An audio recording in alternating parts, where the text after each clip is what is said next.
Hello दोस्तों, आज लेखपाल रिवीजन सीरीज का 12वां लेक्चर है और आज हम पढ़ेंगे सामान्य हिंदी के अंतर्गत अनेकार्थी शब्द। जैसा कि आप जानते हैं लेखपाल के सिलेबस में अनेकार्थी शब्द शामिल है और यहाँ से क्वेश्चन पूछे ही जाएंगे। तो दोस्तों, जितने भी क्वेश्चन यहाँ दिए गए हैं या फिर अनेकार्थी जो शब्द दिए गए हैं वो कभी न कभी कहीं न कहीं किसी न किसी परीक्षा में पूछे गए हैं। तो दोस्तों, यह आपका क्लास जो है वह विशेष रूप से महत्वपूर्ण होने वाला है। आप इसे बिल्कुल ध्यान से देखिएगा, एक एक शब्द पर आप ध्यान दीजिएगा। तो दोस्तों, परीक्षा मंथन ऑनलाइन एकेडमी में मैं प्रशांत राय आप सबका स्वागत करता हूँ और हम आगे बढ़ते हैं। तो देखते हैं अनेकार्थी शब्द आखिर कहते किसे हैं। तो दोस्तों, जैसे देख रहे हैं अनेकार्थी शब्द दो शब्दों से मिलकर बना है, अनेक और अर्थी। दो शब्दों से मिलकर बना है अनेक, यानी जो शब्द अनेक अर्थ प्रदान करे, यानी एक ही शब्द हो लेकिन वो कई सारे अर्थ प्रदान करे, उसे कहते हैं अनेकार्थी शब्द। अगर मान लीजिए यहाँ पे पानी एक शब्द है और पानी अगर जल एक अर्थ प्रदान करता है तो यह अनेकार्थी नहीं होगा। लेकिन यदि ये पानी है और एक से अधिक यानी जल के अलावा भी अगर अन्य कोई अर्थ अगर यह प्रदान करता है तो पानी को हम अनेकार्थी कहेंगे। जैसे आप ये दोहा सुने ही होंगे, रहीमन पानी राखिए बिन पानी सब सोन, पानी गए न उबरे मोती मानुष चुन। यहाँ आप देख रहे हैं कि पानी मोती के संदर्भ में चमक, मोती मनुष्य के अर्थ में जल, इज्जत मनुष्य के अर्थ में इज्जत यानी सम्मान, मोती मानुष और चुना के संदर्भ में यह जल है। अर्थात मोती में यदि चमक न हो तो वह किसी कार्य का नहीं है, मनुष्य में यदि इज्जत न हो तो फिर वह भी किसी महत्व का नहीं रह जाता है, और चूने में अगर जल न दिया जाए तो उससे भी बिना जल का चूने से काम नहीं किया जा सकता है। तो रहीमन पानी राखिए बिन पानी सब सुन, यानी पानी के बिना सब कुछ सुना है। रहीमन पानी राखिए बिन पानी सब सुन, पानी गए न उबरे मोती मानुष चुन। और इस तरह से देख रहे हैं कि यहाँ पानी एक शब्द है लेकिन इसके तीन अर्थ में दिखाई दे रहे हैं, और इस तरह से यानी पानी का एक से अधिक अर्थ होना यानी अनेक अर्थ होना, यह बता रहा है कि पानी एक अनेकार्थी शब्द है। यहां तक बात स्पष्ट हो गई कि अनेकार्थी शब्द किसे कहते हैं। अगर कोई एक शब्द एक से अधिक अर्थ अगर प्रदान करता है या एक से अधिक अर्थ अगर वह रखता है तो उसे हम अनेकार्थी शब्द कहते हैं। स्पष्ट हुआ। जैसे कनक कनकते 100 गुनी, मादकता अधिकाय, या खाए बौराय जग व पाए बौराय। तो दोस्तों, कनक एक ही शब्द है, दो बार भले प्रयोग किया गया है कनक कनक, लेकिन कनक शब्द पर हम ध्यान दें तो यहाँ पे देख रहे हैं कनक, कनक का अर्थ है सोना इस दोहा में, और धतूरा। और इस तरह से देख रहे हैं जो कनक शब्द है इसका अर्थ है सोना और धतूरा, और इस प्रकार से कनक क्या हो जाता है, अनेकार्थी शब्द हो जाता है। तो दोस्तों, पेपर में अनेकार्थी शब्द पूछे जाते हैं, कैसे क्वेश्चन बनाए जाते हैं, विभिन्न परीक्षाओं में कैसे क्वेश्चन बने हैं या बनाए गए हैं या बनाए जाते हैं, तो इससे संबंधित हम प्रश्न भी लेकर आए हैं। तो हम आगे देखेंगे इससे संबंधित किस तरह के प्रश्न पूछे गए हैं या पूछे जाने की संभावना है। दोस्तों, यहाँ एक चीज और महत्वपूर्ण बात है, हम अनेकार्थी शब्द पढ़ रहे हैं तो पर्यायवाची से इसकी तुलना कर लेते हैं एक बार। जैसे पर्यायवाची किसे कहते हैं, जैसे अगर एक शब्द है और उसके लिए एक ही शब्द के लिए अनेक शब्द का प्रयोग किया जाए तो उसे पर्यायवाची कहते हैं। यानी अनेक शब्द हो और एक अर्थ प्रदान करते हो। पर्यायवाची क्या है, अनेक शब्द यदि एक अर्थ प्रदान करें, एक अर्थ प्रदान करें तो इसे हम पर्यायवाची कहते हैं। यानी अनेक शब्द यदि एक अर्थ प्रदान करें तो इसे हम पर्यायवाची कहते हैं। जैसे जल, स्पष्ट हो रहा है, अम्बु, अम्ब आप देख ही रहे हैं, रस तोय नीर, रस तोय नीर, ये सब किसके पर्यायवाची हैं, पानी के पर्यायवाची हैं। यहां दिख रहा है ये सब पानी के पर्यायवाची हैं। यानी हम जल कहें तब भी उसका अर्थ पानी होगा, अम्ब कहें तब भी पानी होगा, अम्ब कहें तब भी पानी होगा, रस कहें तब भी पानी होगा, तोय कहें तब भी पानी होगा, और नीर कहें तब भी पानी होगा। यानी ये सारे के सारे शब्द केवल एक ही अर्थ बता रहे हैं कि जल है। लेकिन अगर कोई एक शब्द, ध्यान दीजिएगा, कई शब्द अलग अलग बता दे तो उसे हम क्या कहेंगे? अनेकार्थी कहेंगे। जैसे पानी के संदर्भ में यदि हम कहें चमक, कांति, चमक, कांति, सम्मान, जल, यहां हम देख रहे हैं कि चमक अलग चीज है, कांति अलग है, सम्मान अलग है, जल अलग है, जल और सम्मान में आपस में कोई तुलना नहीं है। तो इस तरह से यहां पानी आकर यह क्या हुआ? अनेक अर्थ प्रदान कर रहा है, तो यह अनेकार्थी हुआ। लेकिन यहां पानी के संदर्भ में एक ही समान अर्थ देने वाले यदि शब्द लिख दिए जाएं तो वह पर्यायवाची हो जाते हैं। यही दोनों के बीच अंतर है। यानी एक शब्द कई सारे अर्थ प्रदान करें तो अनेकार्थी कहेंगे। यदि एक शब्द अगर कई सारे शब्द मिलकर एक अर्थ प्रदान करेंगे तो उसे पर्यायवाची कहेंगे। तो दोस्तों इन दोनों के बीच ये विभेद है। आप ध्यान दीजिएगा, आप इससे पहले के एपिसोड में जाइए, आप पर्यायवाची पढ़ चुके हैं, विलोम पढ़ चुके हैं, एक अनेक शब्दों के लिए एक शब्द पढ़ चुके हैं, समास पढ़ चुके हैं। तो दोस्तों पीछे के लेक्चर को आप देख सकते हैं, वह आपकी परीक्षा की दृष्टि से बेहद महत्वपूर्ण है। साथ ही साथ आप जीएस के अंतर्गत भी कई लेक्चर पढ़ चुके हैं, तो उन वीडियोज को आप एक बार देख लीजिएगा। अब हम सीधे आते हैं दोस्तों उन शब्दों पर जो अनेक अर्थ प्रदान करते हैं। तो देखते हैं दोस्तों, यहाँ अंक है, पहला शब्द देख रहे हैं यहाँ पे अंक है। अंक का अर्थ होता है गोद, गोद यानी गोदी। यहाँ नाटक का एक भाग, नाटक तो एक नाटक में कई भाग होते हैं, लेकिन यदि नाटक का कोई एक भाग लिया जाए तो उसे अंक कहा जाता है। आप कोई भी नाटक पढ़ते होंगे तो उसमें अंक लिखा जाता है, तो नाटक का के एक भाग को अंक कहा जाता है। अध्याय को अंक कहा जाता है, चिन्ह को अंक कहा जाता है। जैसे 1 2 3 अगर कर दिया जाए तो चिन्ह क्या है? अंक है। छाप को अंक कहा जाता है, लेख को अंक कहा जाता है, लिखावट को अंक कहा जाता है, और भाग्य को भी अंक कहा जाता है। और इस तरह से अंक के देख रहे हैं कि कई सारे अर्थ निकल रहे हैं, और इस तरह से जो अंक है यह शब्द अनेकार्थी शब्द है। आगे हम देखें, अंक का अन्य अर्थ है शरीर, देह, धब्बा, संख्या, क्रोध। तो दोस्तों अंक के ये अर्थ हैं, अंक को आप स्टार बना लीजिए, और यह पेपर की दृष्टि से महत्वपूर्ण है। साथ ही हम देखें अंग, अंग यानी शरीर, देह, बदन, शाखा, भाग या विभाग। अग्र का मतलब हुआ अगुआ, मुख्य, सिरा, श्रेष्ठ, पहले, आगे। अग्र अनेकार्थी शब्द है, इसका अर्थ हुआ अगुआ, मुख्य, सिरा, श्रेष्ठ, पहले, आगे। आगे हम देखें तो अगला शब्द है अकाल। अकाल का अर्थ हुआ कमी, दुर्भिक्ष, अकाल मृत्यु, वृष्टि न होना, असमय। लोग कहते हैं अकाल मृत्यु, अगर कोई युवा व्यक्ति अगर मर जाए तो लोग कहते हैं अकाल मृत्यु हो गई, इसका मतलब असमय मृत्यु हो गई। वृष्टि न होना यानी सूखा अगर हो जाए, बारिश न हो तब भी अकाल पड़ जाता है, तो बारिश का न होना भी अकाल कहा जाता है। अंबा, आम, माता, गौरी, पार्वती, माँ, इन सबको अंबा कहते हैं। अचल, पहाड़, निश्चल, अटल, यानी अचल एक शब्द है और इसके 3 अर्थ दिखाई दे रहे हैं, पहाड़, निश्चल और अटल। अब्ज का अर्थ होता है शंख, चंद्रमा, कमल, और इस तरह से ये अनेकार्थी शब्द हैं। आगे हम देखें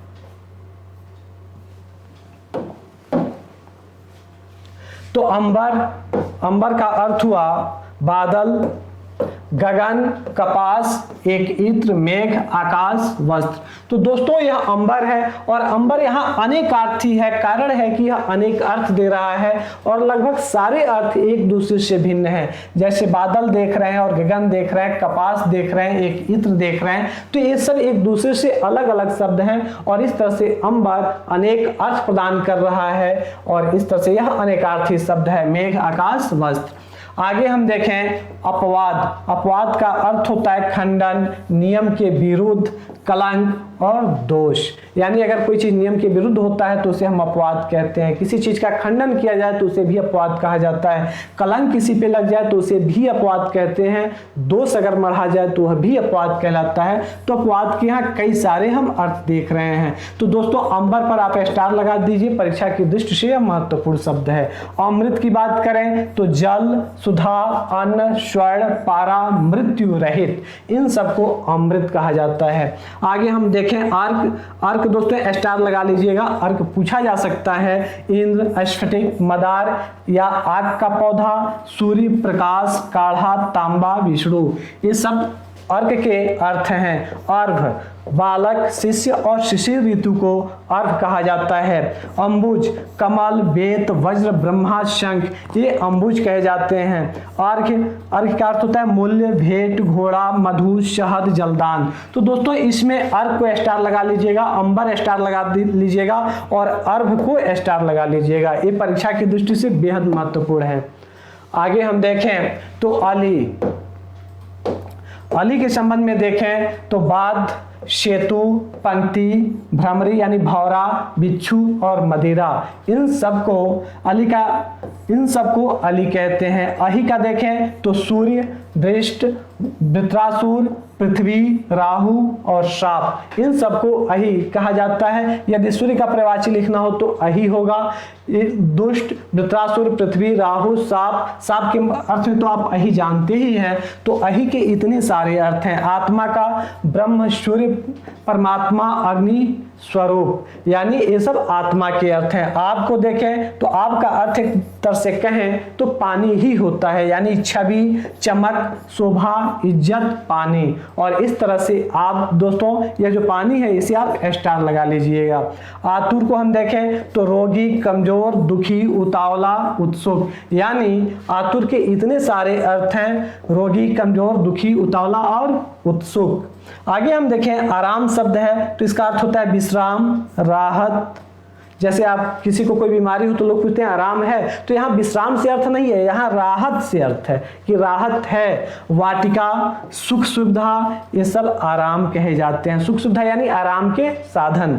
इंद्र की बात करें तो देवताओं का राजा इंद्र कहा जाता है। प्रतापी व्यक्ति को भी इंद्र कहते हैं। जो ज्येष्ठ होता है उसे कहते हैं, स्वामी को कहते हैं, नक्षत्र श्रेष्ठ और अपने से बड़े को इंद्र कहा जाता है। तो इंद्र हम देख रहे हैं कि अनेकार्थी शब्द है। दोस्तों इन शब्दों पर ध्यान दीजिए क्योंकि अक्सर ऐसे भी क्वेश्चन पूछे जाते हैं निम्न में से कौन सा शब्द अनेकार्थी है। अगर आप नहीं जानेंगे कि किस शब्द के अनेक अर्थ निकलते हैं तो फिर वहां आपके लिए क्लियर करना मुश्किल हो जाएगा कि सही उत्तर कौन है।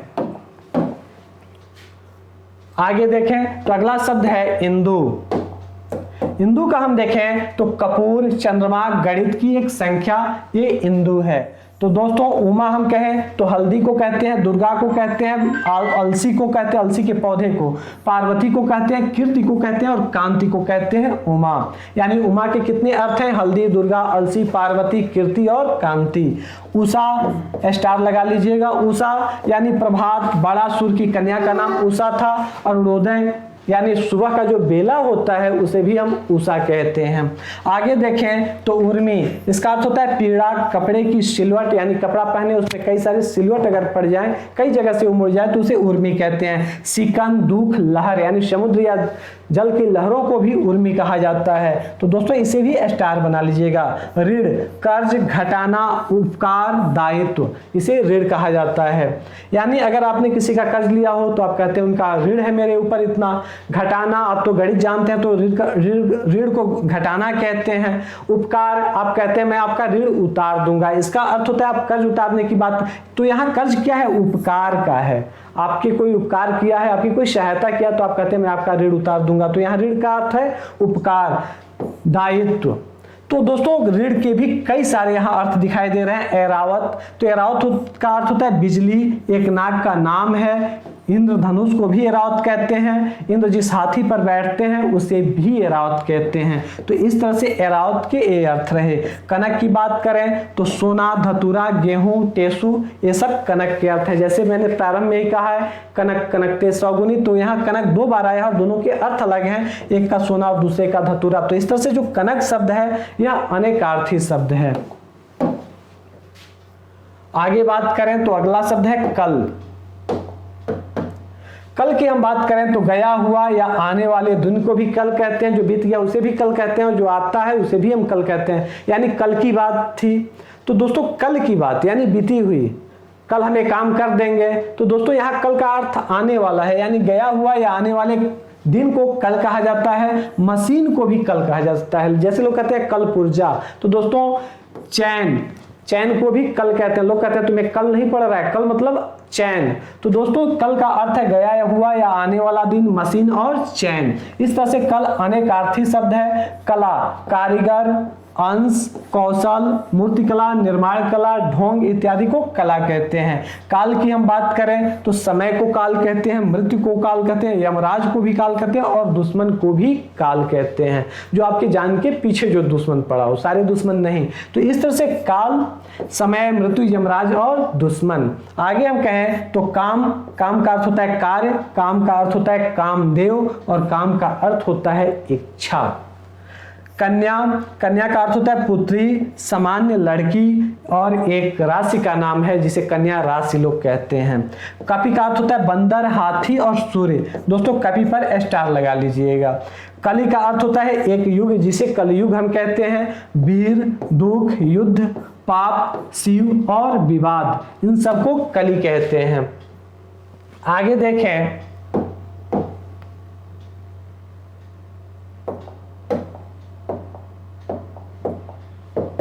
तो आगे देख रहे हैं कर, कर का अर्थ होता है सूढ़, हाथ, टैक्स या अधिकार और किरण।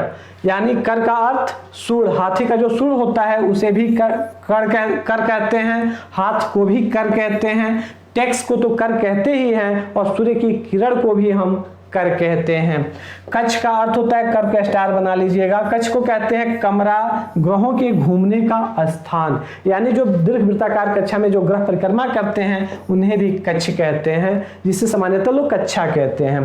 कोटि, करोड़, श्रेणी, धनुष का जो सिरा होता है खींचा जाता है उसे कोटि कहते हैं। कलुष यानी कलंक, गंदगी, अपवित्रता, पाप। खर का अर्थ होता है एक राक्षस, दुष्ट व्यक्ति। प्रखर, खर का अर्थ होता है गड्ढा और खर का अर्थ होता है तिनका। लोग कहते हैं तुम खर भी इधर उधर नहीं कर सकते, इसका अर्थ है तिनका। तो दोस्तों खर के भी स्टार लगा लीजिएगा। कई सारे अर्थ दिखाई देते हैं। एक राक्षस का नाम है जिसे खर दूसर कहते हैं। खर और दूसर दो भाई थे। दुष्ट यानी दुष्ट व्यक्ति को भी खर कहते हैं। जो प्रखर व्यक्ति होता है उसे भी कहते हैं। गड्ढे और तिनके को भी खर कहा जाता है। आगे हम देखें तो गो भी एक अनेकार्थी शब्द है और इसका अर्थ होता है, स्टार लगा लीजिएगा गो शब्द पर, पृथ्वी, गाय, किरण, सूर्य की जो रश्मि होती है उसे किरण, तारे, आकाश, इंद्र का वज्र, सरस्वती माता, जल, दिशा, षाढ़, बाढ़, चंद्रमा, संख्या, इंद्रिय, स्वर्ग, आंख, बैल, इन सबको गो के नाम से जाना जाता है। आगे देखें घन, घना, घन का अर्थ होता है घना, हथौड़ा, बादल, गुणनफल, भारी, मोटा, गठा हुआ। यानी घन के इतने सारे अर्थ हैं। चक्र की बात करें तो पहिए को भी चक्र कहते हैं, चक्की को भी चक्र कहते हैं, कुल्लू को कहते हैं, कुम्हार के चाक को कहते हैं, कोई गोल वस्तु को कहते हैं और भगवान विष्णु के सुदर्शन को भी चक्र कहते हैं। चपलता का अर्थ होता है लक्ष्मी, वैश्या, जिह्वा, स्त्री, चंचल, बिजली। चपलता पर स्टार लगा लीजिएगा। चौका की बात करें तो चार का समूह चौका कहलाता है। रसोई का चौका यानी रसोई जहां बनाई जाती है उसे भी चौका लोग कहते हैं और क्रिकेट का जो 4 रन जो बनता है उसे भी हम चौका कहते हैं। जो एक बार में चौका गेंद जाता है उसे चौका कहते हैं, जो नीचे से बाउंड्री पार करता है। आगे देखें छाप के भी कई अर्थ हैं। अंगूठी, प्रभाव, छापे का चिन्ह, इन सबको छाप कहते हैं। छंद की बात करें तो काव्य, छंद का अर्थ होता है छल, छंद का अर्थ होता है मत और छंद का अर्थ होता है बहाना बनाना। तो दोस्तों छंद के भी कई सारे अर्थ हैं, इसे भी आप स्टार लगा लीजिएगा। आगे हम देखें तो क्षुद्र, क्षुद्र शब्द है। क्षुद्र के भी कई अर्थ हैं। आप देखेंगे तो छोटा, कंजूस, नीच, थोड़ा, इसको क्षुद्र कहते हैं। जात रूप का अर्थ होता है धतूरा और सोना, 2 ही रूप है। जात रूप आप स्टार लगा लीजिएगा। जीमूत का अर्थ होता है पहाड़, बादल और इंद्र। जगत का अर्थ होता है कुएं का चबूतरा, संसार, पनघट, वायु और शंकर। जग का अर्थ होता है संसार, पानी डालने वाला बर्तन, इसे जग कहते हैं। जड़ का अर्थ होता है मूर्ख, हठी, मूल, अचेतन, चेष्टाहीन, गूंगा, शीतल, बहरा, नीव, इन सबको जड़ कहा जाता है। दोस्तों जड़ पे भी स्टार आप बना लीजिएगा। यानी मूर्ख, हठी, जड़ यानी पौधे का जड़ जिसे मूल कहते हैं, अचेतन अवस्था, चेष्टाहीन व्यक्ति को भी जड़ कहते हैं, गूंगा व्यक्ति, शीतल, बहरा और नीव, इन सबको जड़ कहते हैं। टीका का अर्थ होता है धब्बा, व्याख्या, फलदान, तिलक, बदनामी। का टीका। तो अक्सर दोस्तों टीका का अर्थ धब्बा, व्याख्या, फलदान, तिलक और अक्सर बदनामी के लिए भी इसका प्रयोग किया जाता है। लोग कहते हैं बदनामी का टीका लगा लिए हो क्या। तो इस तरह से टीका के भी कई अर्थ में दिखाई दे रहे हैं। आगे देखें तो ठाकुर शब्द है देवता, मालिक, छत्री, नाई, सरदार, ईश्वर और जमींदार, यानी ठाकुर के कई सारे अर्थ यहाँ दिखाई दे रहे हैं। और इस प्रकार से ठाकुर जो है अनेकार्थी शब्द है जिसका अर्थ होता है देवता, ईश्वर, मालिक, छत्री, नाई यानी जो बाल काटते उन्हें भी ठाकुर कहा जाता है, सरदार और जमींदारों को भी ठाकुर कहा जाता है। आगे देखें तो तनु, तनु का अर्थ होता है पतला, शरीर, थोड़ा सा यानी बहुत कम, तनु का अर्थ होता है। आगे सब देख रहे हैं ताल, ताल का अर्थ होता है तालाब, संगीत के कदम, ताड़ का पेड़, इन सबको ताल कहते हैं। द्विज दोस्तों यह स्टार लगा लीजिएगा और यह मोस्ट इंपॉर्टेंट है द्विज शब्द। तो इसका अर्थ होता है पक्षी, ब्राह्मण, प्राणी, चंद्रमा, दांत, अंडज, तारा। यह द्विज का अर्थ होता है दो से उत्पन्न यानी दो बार में उत्पन्न। देखिए जो पक्षी होते हैं पहले अंडे में आते हैं फिर अंडा फोड़कर बाहर निकलते हैं तो उन्हें द्विज। ब्राह्मण को भी द्विज कहा जाता है कि उनके उपनयन संस्कार के बाद उनका अगला जन्म माना जाता है।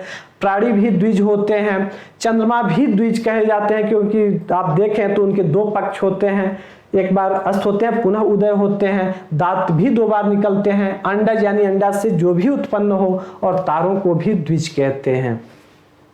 आगे हम कहें तो धातु, धातु का अर्थ होता है लोहा, आदि खनिज, शरीर के तत्व, क्रिया का मूल शब्द को भी धातु कहते हैं। जैसे जब आप संस्कृत या क्रिया के जब मूल शब्द को पढ़ते हैं तो आप धातु पढ़ते हैं। तो धातु क्रिया का मूल शब्द भी है, आदि खनिज है, लोहा है, शरीर के तत्व को भी धातु कहा जाता है।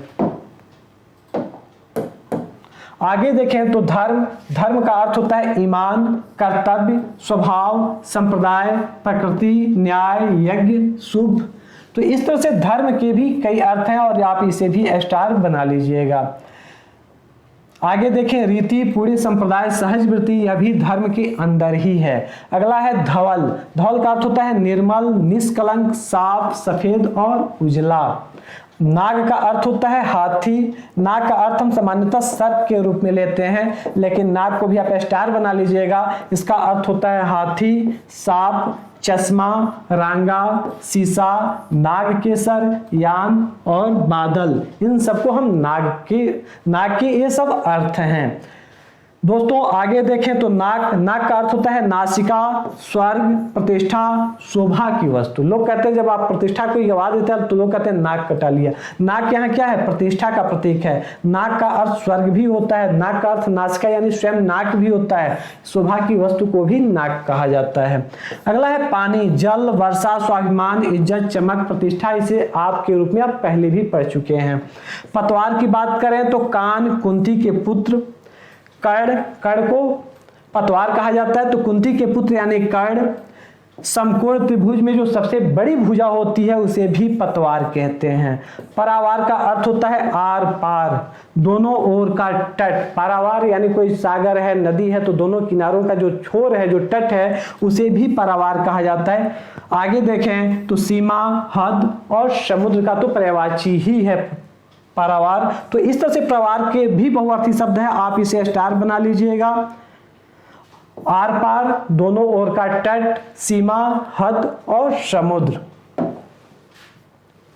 आगे देखें तो अगला शब्द है दोस्तों पत्र। पत्र की बात करें तो चिट्ठी, कागज, पत्ता, पंख, समाचार पत्र। धातु का पत्र, धातु का कोई पतला सा अगर पत्र है उसे भी पत्र कहा जाता है। आप इसे स्टार बना लीजिएगा क्योंकि यहाँ से कई बार कई परीक्षाओं में यहाँ से प्रश्न पूछे गए हैं पत्र को लेकर। तो चिट्ठी, कागज, पत्ता, संख, समाचार पत्र, धातु का पत्र। पतंग का अर्थ होता है गुड्डी, पतंग, सूर्य, पक्षी, नाव। गुड्डी पतंग का ही पर्यायवाची शब्द है। तो पतंग का अर्थ होता है गुड्डी, पतंग, सूर्य, पक्षी, नाव। पुष्कर की बात करें तो पुष्कर का अर्थ होता है तालाब, सूर्य, सर्प, हाथी की सूंड का जो अगला भाग होता है जिससे वह किसी वस्तु को पकड़ती है तो उसे हम पुष्कर कहते हैं। मद, युद्ध, कमल, पानी, आकाश, बाढ़, इनको पुष्कर कहा जाता है। आप इसे स्टार बना लीजिएगा। यहां से भी बहुधा क्वेश्चन पूछे गए हैं। पेशी यानी पेश होने की अवस्था, शरीर का पुट्ठा, मुकदमे की सुनवाई, तलवार की मयान, इन्हें पेशी के रूप में जाना जाता है। यहां से भी क्वेश्चन पूछे गए हैं। पर का अर्थ होता है शंख, ऊपर, दूसरा, किंतु, पराया, परस्पर, दूर, प्रवृत्त। पान का अर्थ होता है पीना, चबाने का पत्ता, तंबाकू। फल का अर्थ होता है मेवा। शस्त्र का अग्रभाग यानी तलवार के अगला भाग है तो उसे हम फल कहते हैं। या कोई भी अगर तेज धार वाली अगर हथियार है तो उसके अगले भाग को हम फल के नाम से ही जानते हैं। कर्मयोग, परिणाम, रसयुक्त। आगे हम देखें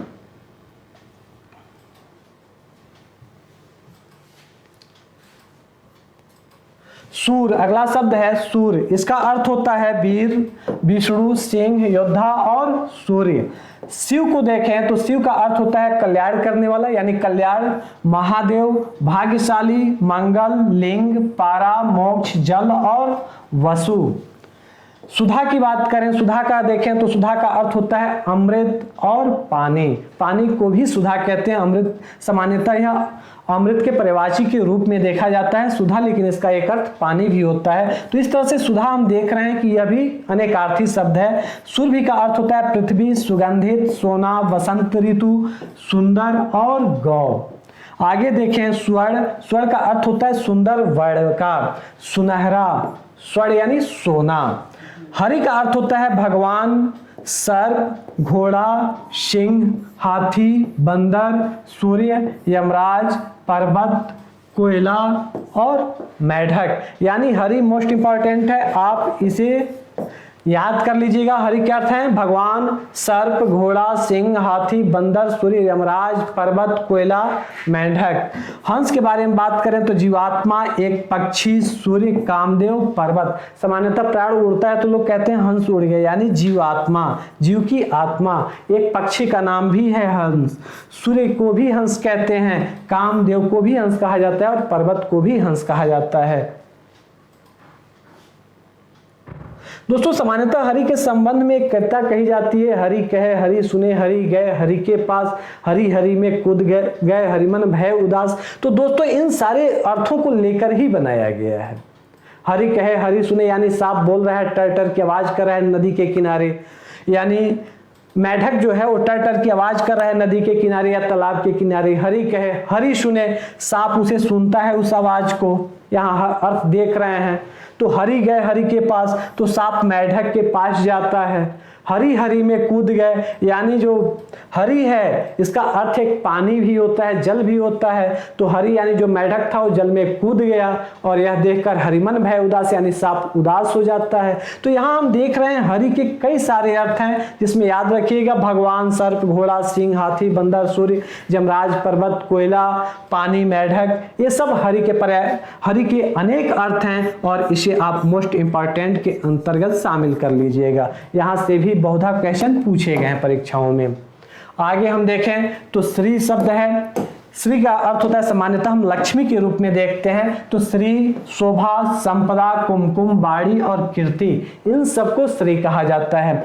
सुर भी गाय, पृथ्वी, सोना, मदिरा, बसंत, सुगंधित। सोम की बात करें तो अमृत, कुबेर, यम, वायु, जल, स्वर्ग, चंद्रमा, कपूर, सुग्रीव, इन सबको सोम कहा जाता है।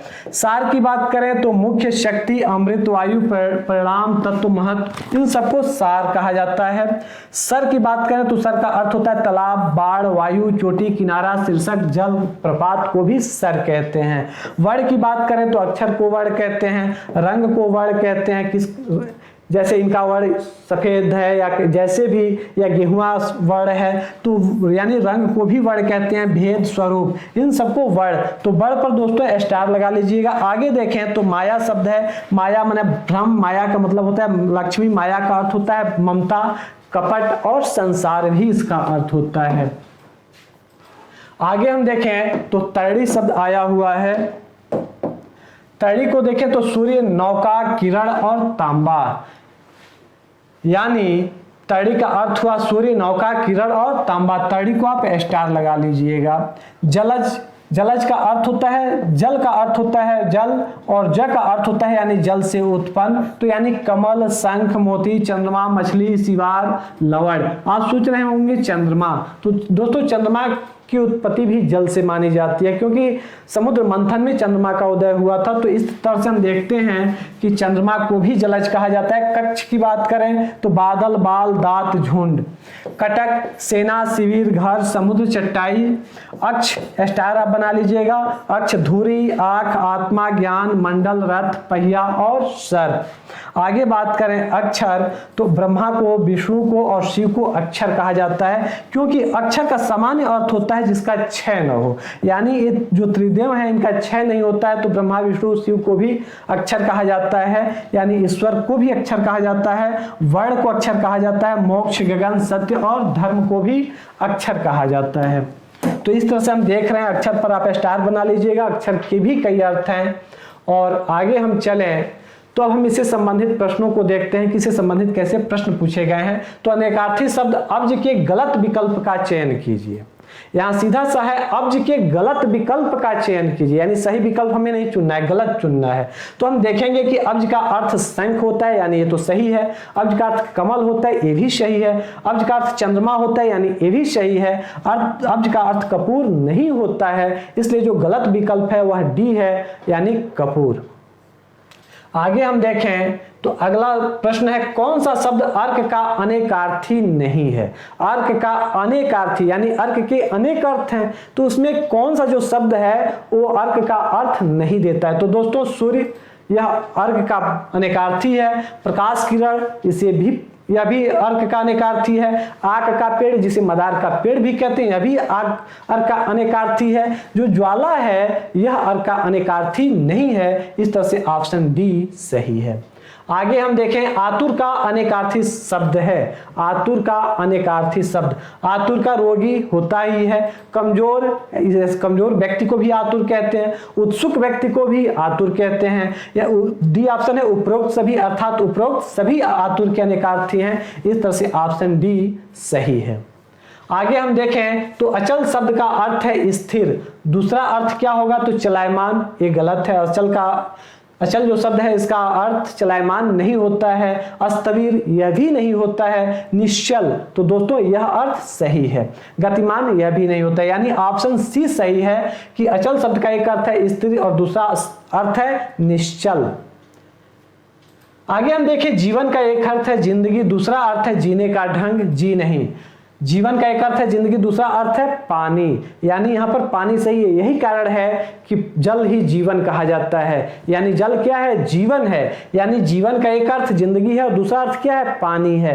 यही कारण है कि जल ही जीवन है कहा जाता है। अगला हम देखें, प्राणी, वायु।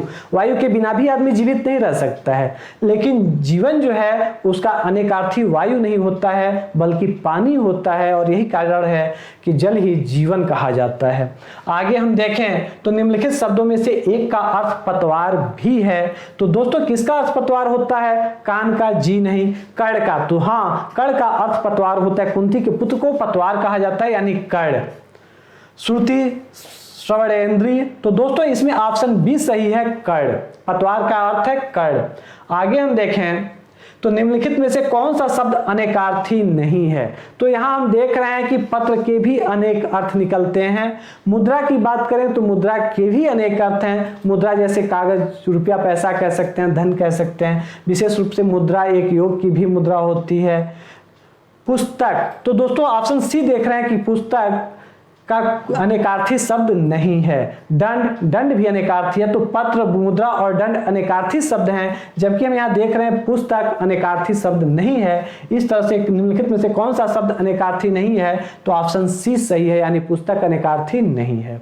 आगे हम देखें तो कौन सा शब्द द्विज का अनेकार्थी नहीं है, तो पक्षी द्विज का अनेकार्थी है। सिंह, दोस्तों द्विज का अनेकार्थी सिंह नहीं होता है। दांत अनेकार्थी है। चंद्रमा अनेकार्थी है। तो इस तरह से देखते हैं कि द्विज का अनेकार्थी कौन नहीं है, तो सिंह नहीं, यानी ऑप्शन बी सही है। आगे हम देखें, विधि के इन अनेकार्थी शब्दों में एक गलत है, उसे चयनित कीजिए। तो दोस्तों विधि का अर्थ ब्रह्मा होता है, यह भी सही है। अवधि, दोस्तों अवधि नहीं होता है। कानून, विधि का अर्थ कानून होता ही है, पद्धति भी होता है, तो इस तरह से यहाँ ऑप्शन बी सही है, यानी अवधि। विधि के इन अनेकार्थी शब्दों में एक गलत है, तो गलत कौन सा है? ऑप्शन बी गलत है, यानी अवधि। आगे हम देखें तो प्रतिष्ठा, जल, चमक किस शब्द के अनेकार्थी हैं? तो दोस्तों आप तो बता ही सकते हैं पानी, यानी ऑप्शन डी सही है। अब हम देखें तो स्वर्ग, पृथ्वी, सूर्य किन शब्द के अनेकार्थी हैं? तो दोस्तों गो शब्द के ये सब अनेकार्थी हैं। गो का अर्थ स्वर्ग भी होता है, पृथ्वी, सूर्य भी होता है, तो इस तरह से ऑप्शन यहाँ 20 सही है।